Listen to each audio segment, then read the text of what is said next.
Referee, tell by my attitude that I most definitely from.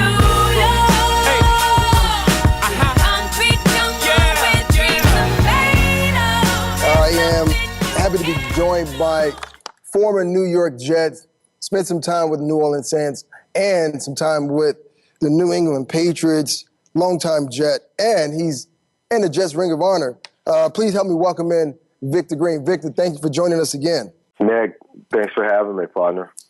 Hey, listen, what I want to talk to you about, I know you spent a long time in that Jets organization, and recently we saw the Jets improve their roster. I know everyone is chasing the New England Patriots and the AFC East, and they pretty much controlled and dominated that division. Now we've seen Buffalo get Rex Ryan, and Rex Ryan made a couple of moves of himself, and then now Todd Bowles is now hired as the head coach, and they bring Cromartie and Revis. You know, when you look at the fact that you bring in two cornerstones back into the fold after being gone for about 2 or 3 years, how does this affect the Jets? But more importantly, how does it change the landscape of what could possibly happen in the AFC East? Well, speaking of the AFC East, Nick, I think that the Jets definitely closed the margin. I think all the teams have narrowed the margin as far as the New England Patriots are concerned. As you mentioned, they all have gotten better, I think, this offseason with the transactions that they have made.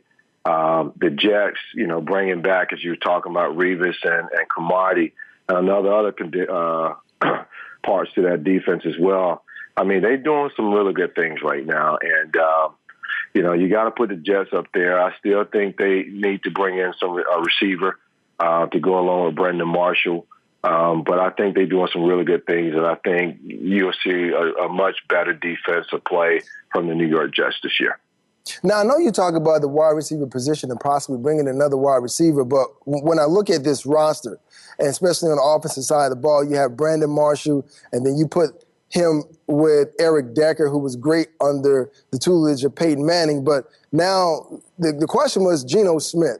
I mean, Rex and the old regime drafted Geno Smith to be that next quarterback for the New York Jets. But for somehow he's had some struggles on Morningwig's offense. Now they bring in Chan Gailey, from former Buffalo Bills head coach, and he has some familiarity with the offense and the division itself. But then you go out and you trade the Houston Texans and you bring in Ryan Fitzpatrick. Smart guy. I mean, he's known for being a very smart guy. He went to Harvard. But can he be the guy that actually helps the Jets once again dethrone the New England Patriots and Tom Brady? Question, Nick. Ryan Fitzpatrick has been a very steady quarterback in the NFL. I don't think he's a franchise guy, but he is a very manageable quarterback that I think won't lose football games for you. You surround him with the type of talent that they have and that they're going to continue to do this offseason and through the draft. I think he can manage a football team. And he was with Chan Gailey, so he knows his offensive system pretty well. And I think he'll do a really good job. But, you know, I've talked to Geno Smith. I've talked to him a few times over the offseason. He's out in California training right now. And I'm not going to count Geno out right now. I think even though they brought in Fitzpatrick and they're going to give him every opportunity to be the starting quarterback, but, you know, I'm going to give the edge to Geno right now. I think he's learned a lot in the last couple of years, and this all season is big for him. So I think he's going to come back, you know, ready to compete for that job. It's funny you say that because last year he, you know, had a lot of frustration. And a lot of it came out and was shown on the field sometimes when, you know, and you know as a guy playing in New York how the fans can really be really tough on the hard and tough on the player. But there was a point in the season last year where he was really emotional. Some fans had said something to him, and then he was lashing out almost like he wanted to break out in the fisticuffs. And I know you say you talked to him. Have you talked to him about that part and managing that part of his game, controlling his emotions? I have, Nick, and I think, again, he understands the 2 years of frustration he's gone through being in New York. He understands the fan base. He understands the pressure and, you know, playing in New York City. And I think, you know, with the 2 years, he had a growth. And you look at the latter part of the last season, he played pretty decent. And I think if he can carry that over, you know, the mental aspect of it and understanding what he needs to do in New York and don't put too much pressure on himself. And I think talking to him, that's what he's done over the last couple of years. Being in New York, being a second-round draft pick, and given the throne in New York, he put a lot of pressure on himself. And I think he's going to go back and kind of, think things through, get his game together mentally and physically, mechanically, and I think he's going to be a much better quarterback. If you just joined us, we're talking to longtime Jet Victor Green. You can find him on Twitter at VictorGreen21. Now, Victor, I know you had a chance to play for Todd Bowles in New York, and for those individuals who really don't know that much about Todd Bowles as far as being in a head coaching position, what can you enlighten them on about the characteristic and the type of guy that Todd Bowles is? Well, I tell you what, you look at Todd, and he's a very even-keel type of a coach. If you look at him on the sidelines and the way he go about his business, but Todd, he has a fire behind him, and he understands, as a defensive coordinator he's been in the past, how to get his players to play for him without all the hoopla and the yelling and all that deal. And I think he'll use that same type of approach leading this football team. I do think he was the best candidate for the job. I think with the veteran leadership that Jets have on that football team, Todd is the right guy to kind of, mush all that together. And he is a fiery guy, but he's an even-keel type of coach, which is a very smart guy. And I think he'll do good for that roster. And you're going to see good things, especially on the defense side of the ball, and running that defense. He brought Shane Gaylor, who was his first choice. And I think Shane will do a great job on that offensive side of the ball and just let him concentrate on the team. And I think you'll see a really good coach in Todd Bowles. I think the Jets fans will be very happy with him. Well, I'm really excited to see what this defense is going to look at, because watching Todd last year with Coach Arians down in Arizona, he had Peterson on one corner. And the one thing he loved to do is he loved to blitz. And I know the Jets fans would like to see, a quarterback, under duress, and something that they used to have when they had John Abraham in the fold, being able to put a lot of pressure on the quarterback. So I'm looking to see if Todd can actually generate that with this type of personnel that they have. Now, looking in the division as a whole, I have to go to Miami Dolphins, and I think, every year in free agency, teams are looking to make the big splash and have the sexy pick or sign the sexy guy. But you look at what the Dolphins did. They bring a guy in like Ndamukong Suh, and they put him with Cameron Wake. And that's the one thing, I love about what the Dolphins decided to do. They lost a couple of close games last year, but Ndamukong Suh, to me, changes the landscape of the division as a whole and the Miami Dolphins. Now, with having a guy like that on your team as an elite interior pass rusher, how does that change not about what the Jets do offensively, but the Patriots as well? I mean, he's a game changer. I mean, signing that guy to the type of money they signed him for, he was well worth the money. Let me tell you that. Anybody out there that's questioning that situation part of it. But, he's a game changer, man. Like you said, lining up, with Wake, who's one of the best pass rushers, they're going to cause some problems for the Patriots, the Jets, and the Buffalo Bills. And if they can stay healthy, man, that's going to be one of the teams that the AFC and the NFL don't want to see. Yeah. Like you mentioned, that they lost a couple close games, a few points or less, but this guy here is going to make that football team a lot better. They went out and signed a great tight end and Jordan Cameron. Don't forget about that to add to that offense. And Kenny Stills, who I love. I loved him in New Orleans. I think that was a big mistake by letting him go. But that team is definitely upgraded from last year. And I look forward to this year. I think the AFC East has been so competitive, especially the years that I played and when the Indianapolis coach was in there. And I think it's going to be that competitive nature again starting to get this year.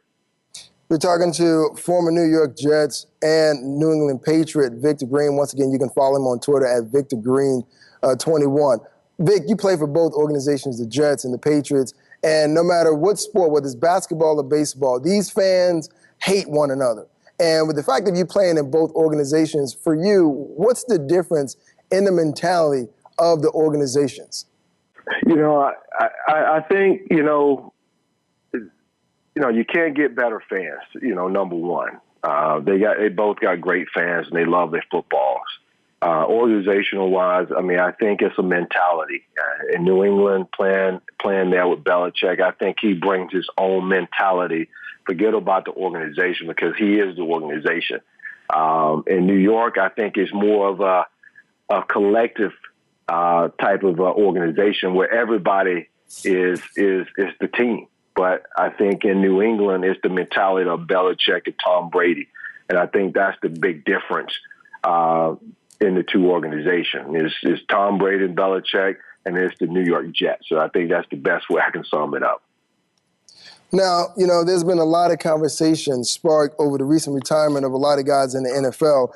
You had Jake Locker, who retired after only 4 years, and Patrick Willis battling injuries. A great linebacker with the 49ers for 8 seasons. And then, as of late, Chris Borland, another linebacker for the 49ers. He was third-round draft choice, had over 100 tackles last year. Not your ideal-sized linebacker, but he decided he was going to retire after a year because he didn't want the effects of concussions to affect him long-term. Do you think this situation can now change how we view the football and how players are taken care of, on the field and off the field, especially after they retire in the NFL?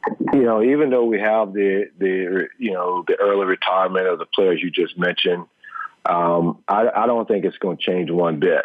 I don't know personally, what injuries these guys have and how that affect them. They get headaches every day or whatever the situation is, but maybe it's a situation that they just couldn't play football anymore. And as you know, Nick, you got to love the game. Mm-hmm. You got to love it, and you got to love it to a point where if you can play, you're gonna play, and you love the game enough that if you can't give it all you got to walk away from it. And I think with all these guys' cases, I think that's got to be the case of it. Patrick Willis, one of the best linebackers, in the game today, but he's been hurt the last couple of years. And it's probably to a point, a doctor probably say, you know what, man, you take another wrong hit, it's going to paralyze you. So you don't know the conversation that these guys have had. But I know to play this game and the love I have for the game, if I can play, I'm going to play. And if I had, information to say that, I was talking to Curtis Martin. The doctor told him the same thing. Curtis still had a year or two left in it. But he had to walk away from the game because he's saying, if you get another hit, it can paralyze you. So I don't see it changing unless the person that making that decision has lost love for the game or they just can't play the game anymore. And that's just my take on it. But I don't see more guys retiring because what the long-term effect is going to be. But that's just my opinion. And if you love the game, you're going to walk away one of the two ways. Like I said, you're going to walk away because you can't play it, or you're going to walk away because it's going to paralyze you, or one more hit is going to end your life or possibly your career. So do you think that there's something that the league can do as far as the advancement in technology, as far as protecting the head, or maybe even the fundamentals associated with the game, with tackling it and hitting? You think the league can do more about that? I think they're doing all they can do, Nick. You look at the concussion, it was down 22%, I think, if I'm correct. It was down 22% than it was the previous year. So I think with all the play 60 and all the fines and all the things that, the NFL trying to do to make the game safer, I think they're doing all they can do. Obviously, you can probably make better helmets and, but the guys are getting bigger, faster, stronger every single year. You got guys 300 pounds running 4.7s. When have you heard of that, Nick? You know what I mean? and when you get that much of force, coming at somebody, it's almost dangerous, man. It's like getting in front of a bus. Yeah. So it's just changing so much in these players, and not so much the game, because just the size and the speed of these guys are going these days, man. So, back in the days, I'm saying when I played, maybe, guys coming at you 10 miles an hour. Now they're coming at you 20 miles an hour. And they can be the same type of weight, but the impact is going to be so much more severe that no matter what you have on, it's going to be a collision there. And somebody's going to get the wrong side of that hit, and, may result into something fatal. So I think the NFL is doing a lot. We always and they always can do more. And no matter how much they do, it is always going to be more from, people from the outside looking in. So I know Commissioner, I know Troy Vincent, and they're going to do whatever they feel can be the best for the game. And I think they're going to continue to try to improve every single year. But it's almost impossible with the guys and how big and how strong and how fast they become in every single year, with all this technology that they got, the world, all these different, these beasts, as you would say. It's gonna be hard to change, Nick. You know how physical the game is, and these guys ain't getting any smaller. No, that is definitely true. They're not getting smaller, and I do echo those sentiments about advancements in technology and trying to do what you can to protect the players. Before we let you get out of here, there is an event that you are hosting September 15th at the VictorGreenFoundation.org. Please go check that out. It's a golf tournament. Tell the people more about that, Vic. Well, it's my foundation, Nick. I appreciate you bringing it up. Again, you can go to VictorGreenFoundation.org, and my mission is I give to different foundations that serve underserved kids in character building, health and wellness, and education. And I give monies to those foundations that I shout out every year that's doing or relate to my same vision. And that's what the Victor Green Foundation and mission is about. And I have a golf tournament September 15th. If you're interested, again, go to my website, VictorGreenFoundation.org, sign up. You can donate. And help, have some kids strive to be better, in life.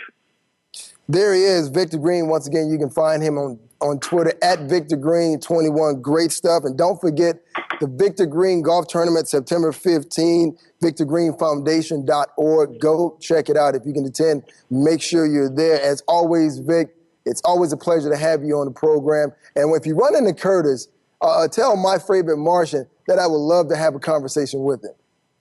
I do that, my friend. He'll be at the golf tournament. You should come up. All right. Well, maybe I got to come up now. Thanks, Vic, for joining us and that great insight. Appreciate it. Thank you.